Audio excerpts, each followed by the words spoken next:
Will you please pray with me? Lord, may the words of my mouth and the meditations of all of our hearts be worthy in your sight, my rock and my redeemer. Amen.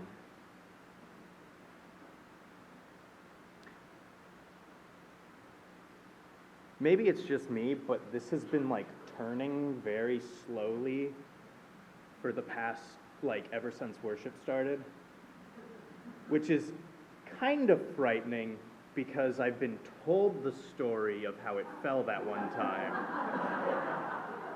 And I feel like that would be a bad omen on ordination day, where God's like, no,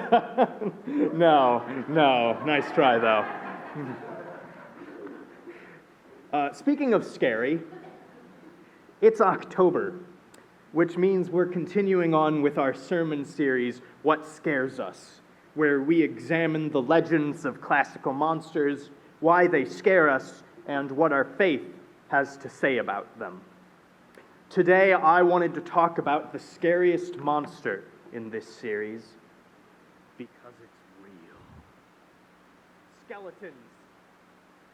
One of the staples of any good Halloween show, haunted house, or just Halloween in general is skeletons. Whether they move about or simply lay as still as a tomb, skeletons give us a primal fear in the pits of our stomach. Why is that? They look like us, but something is missing. A lot of things are missing, technically. The skin, the muscles, the eyes, all emotionless, expressionless, soulless.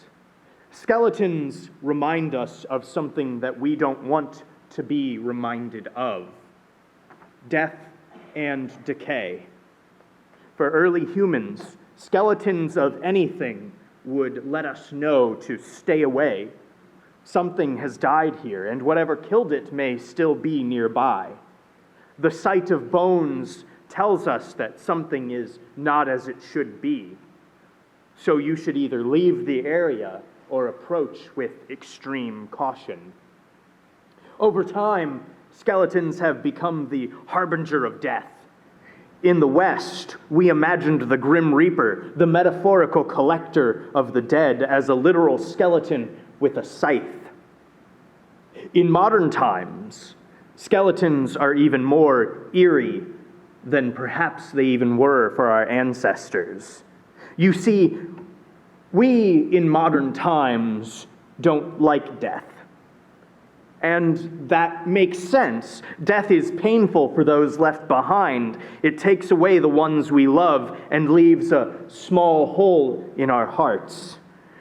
We also especially don't want to think about our own deaths because humans want to exist.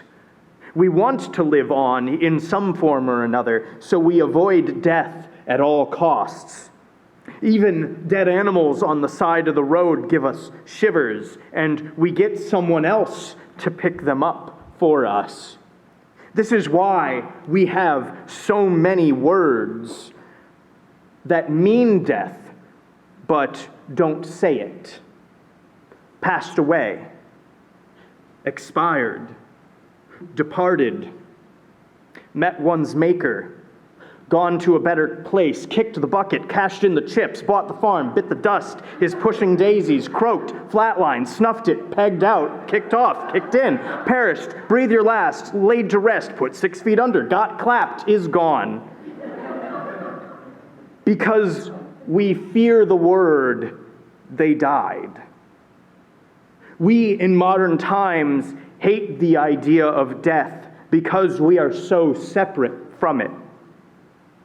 We like to believe that with our modern advancements in medicine and healthcare that we can avoid death or at least stave it off as long as possible so we can go another day ignoring it. We put people close to death out of our homes where other people can care for them, but also so we don't have to see the process of dying. We even dress our dead and go through so much work to make the dead appear to be sleeping in a casket, in part so we can remember them the way they were, but also so we can pretend that, in a way, death doesn't exist. We fear death so much in our modern society that we forget it is a natural part of life. However, skeletons actually are a helpful lesson in our modern age, especially during Halloween. They are a memento mori. Memento mori is a Latin phrase that was popular in the medieval and Renaissance times, which literally means remember your death, or remember that you must die. This sounds really dark and sad, but it was actually made popular by Christians wanting to remind people that their life on earth was a temporary thing, and therefore our actions and thoughts should be focused heavenward.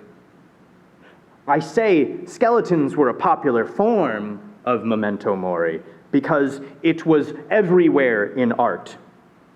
Clocks were often shown with perhaps the last hour written along them, with skeletons striking the hour tolls.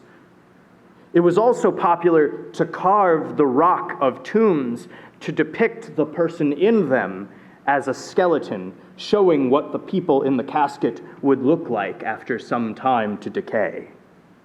The best, or worst, of all was there are entire chapels made out of bones, both in Portugal and Rome.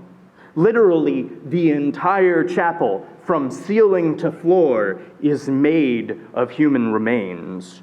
Over the entrance reads, "We bones, lying here bare, await yours." Once again, this seems pessimistic, if not extremely dark. But remember that this is because of our modern ideas and context. This was a time period familiar with death and decay. One could not escape it even if they tried. So they had ways of accepting it. But it can also teach us something. Skeletons can be a reminder of our own deaths and encourage us to live our best lives. When we are reminded that life is not guaranteed, we tend to live our lives differently. We may be nicer to people or feel less rushed.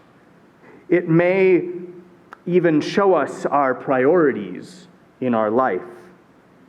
A few years ago, my mother was diagnosed with cancer, and with a long look at the proverbial skull, she realized she had spent far too much time at work and not enough time doing what she loved.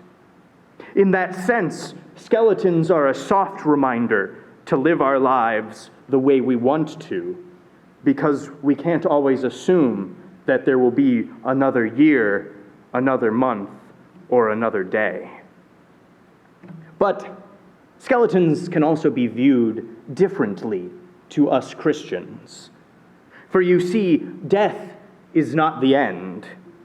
You have been baptized in the name of the Son, Jesus Christ, who died but was resurrected.